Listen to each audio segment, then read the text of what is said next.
Waiting patiently, a viper fish.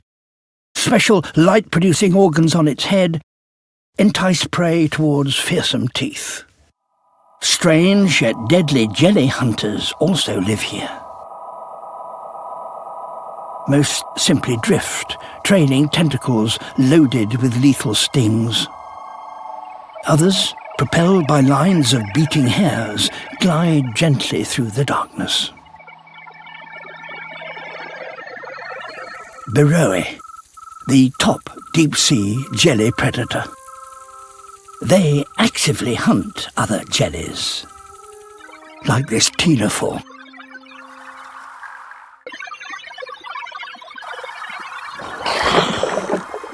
To grasp its gelatinous prey, Beroe has special teeth-like spikes in its mouth. Chiroteuthis. This deep-sea squid fishes for prey using long, sticky tentacles. Each has a glowing lure, pulsing to attract passing prey. A gentle twitch adds to the temptation.